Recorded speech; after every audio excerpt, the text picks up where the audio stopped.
वृंदावन की रक्षक बांसुरी। वृंदावन के हरे भरे जंगलों और नाचते मोरों के बीच एक रहस्यमयी बांसुरी की कथा वर्षों से सुनाई जाती थी। कहते हैं, यह बांसुरी स्वयं भगवान श्री कृष्ण ने एक दिन विशेष उद्देश्य के लिए वृंदावन के एक पेड़ की जड़ में छुपा दी थी। गांव के बच्चे जब इस बांसुरी की कहानी सुनते तो रोमांचित हो उठते। उन्हीं बच्चों में था नन्हा माधव। माधव 8 साल का चंचल पर भक्त हृदय वाला बालक था। उसकी दादी उसे रोज कृष्ण की कथाएं सुनाती थीं। एक दिन जब दादी ने रक्षक बांसुरी की कथा सुनाई तो माधव ने ठान लिया, मैं वह बांसुरी खोज कर रहूंगा। अगले दिन वह अकेले जंगल की ओर निकल पड़ा। पक्षियों की चहचहाहट, तितलियों की उड़ान और हवा में मटकी बंसुरी की मीठी धुन सी कोई गूंजती लग रही थी। तभी एक मोर आकर उसके आगे नृत्य करने लगा। वह कोई साधारण मोर नहीं था, उसकी आंखों में दिव्यता थी।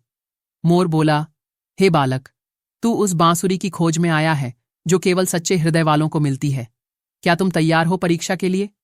माधव थोड़ा चौंका, पर बोला, हां, मैं तैयार हूं। पहली परीक्षा आई, लालच की। एक विशाल वृक्ष के नीचे सोने से जड़ा एक नकली बांसुरी रखी थी जो चमक रही थी। आवाज आई, इसी को ले जाओ, यही रक्षक बांसुरी है।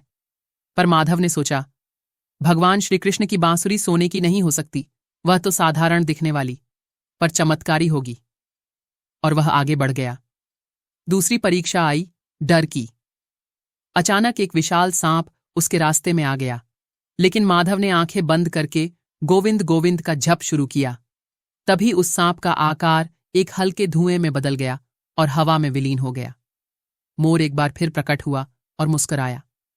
आखिरी परीक्षा थी करुणा की। एक घायल हिरण कांपता हुआ पेड़ के नीचे पड़ा था। माधव ने सोचा, अब मैं बांसुरी की खोज कर रहा हूं, लेकिन इस समय मेरी सेवा इसी में है। वह वहीं रुक गया, अपने वस्त्रों से पट्टी बांधी, पानी पिलाया और प्रार्थना करता रहा। तभी जमीन में से एक प्रकाश निकला और वहीं पेड़ की जड़ से एक पुरानी किंतु सुंदर बांसुरी प्रकट हुई। मोर ने कहा, यह वही रक्षक बांसुरी है। यह सिर्फ उस तक पहुंचती है जो निडर, लोभहीन और करुणावान हो। अब तू इसका रक्षक है। जैसे ही माधव ने बांसुरी को हाथ में लिया, हवा में मीठी धुन बज उठी। वृंदावन में हरियाली और खुशियां फैल गईं। जंगल के सारे जीव एकत्र हुए।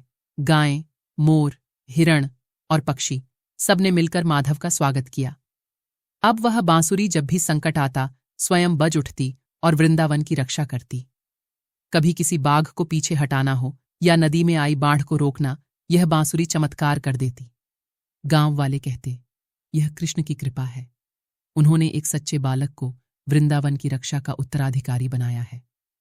और तभी से वृंदावन की रक्षक बांसुरी की कथा माधव के नाम के साथ अमर हो गई।